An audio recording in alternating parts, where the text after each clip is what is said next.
What's going on, true urban culture family? It's your boy Savon, and I'm here today with the latest member of the Next Up artists. We got my guy Matt Helfer here. What's going on, Matt? How you doing? How's it going, man? Thanks for having me. No problem, man. So first and foremost, for those who don't know you, introduce yourself. You know, you are an artist and all. My name is Matt Helfer. Grew up in Manhattan. Got influenced with music at extremely early age. Started listening to R&B. That influenced my music. I grew up rapping about living in suburbia. Okay.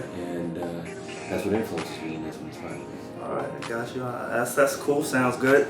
For those who haven't heard some of your music, what's one song that you would want them to hear, listen to, that you think would really grab people's attention?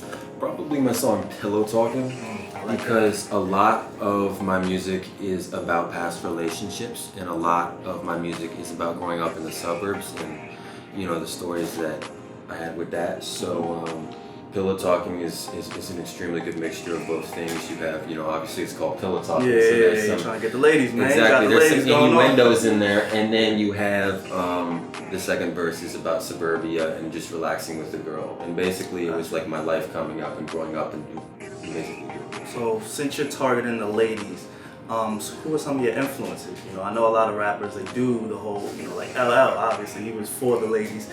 Fabulous, he even raps for the ladies. So who are some of your influences? I grew up listening to Fab. I also grew up listening to a lot of R&B. Okay, that's nice. I listened to Mario, Fantasia.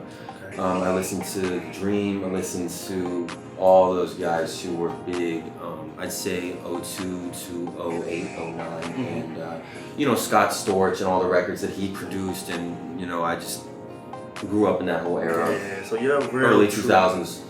You're a true musician in the sense of every word, since you know you R&B, obviously, you rap. What's some of your rap influences? Oh boy. Well, growing up, I didn't have many rap influences. They were just singers. Okay. But What I'd about say today? nowadays my rap influences are artists who have just surfaced or who haven't surfaced yet. I'd say Ritz is one of my all-time favorite artists right now. He's with Tech Nine and Strange Music. I'd say that Zero, Bun B, Paul Wall, Devin the Dude, the whole Houston movement is something that inspires my music. I could definitely hear that in your music, especially the R&B and the rap.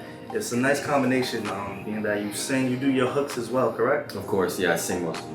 All right, so yeah, that's dope. I know a lot of people are trying to do it, but not many people are doing it the way that you do it. So for those who haven't heard, you should definitely check that out. Speaking of the music, I know you're working on some new music. Do you know when it's gonna drop? Are you still working on it and making some tweaks? What's going on with that? Yeah, so I've had my next album, Confident. We don't know the release date, but we're planning it. We got a Kent Jones feature on the third track. Nice. And we got a lot of personal songs on there.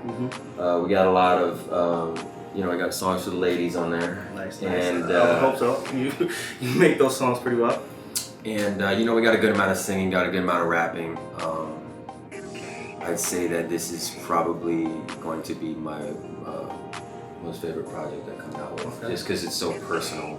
You know, again, it just has an extremely good mixture of kind of rapping about the ladies and rapping about personal things in my life, which I really like to do, and it's just relatable to so many people. You know, when you mix those two things. No, yeah, it definitely sounds like I can't wait to hear it. Definitely can't wait to hear that. I know storytelling is a big part of your music from what I've heard.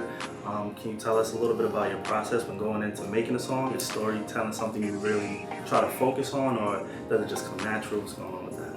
Yeah. So basically, when I write a song, you know, it takes some artists, it takes some like days, hours. Yeah. It takes them a long time to write a song. And for me, it takes me a longer time to find, you know, the music to a song than it does to write. And once I find the beat to a song, you know, whether it be online or whether somebody gives me a beat or something, if I'm feeling the beat, it would probably take me 10 minutes to write a song. Wow. Because that's a gift. When I hear the chords on a song or I hear the melodies,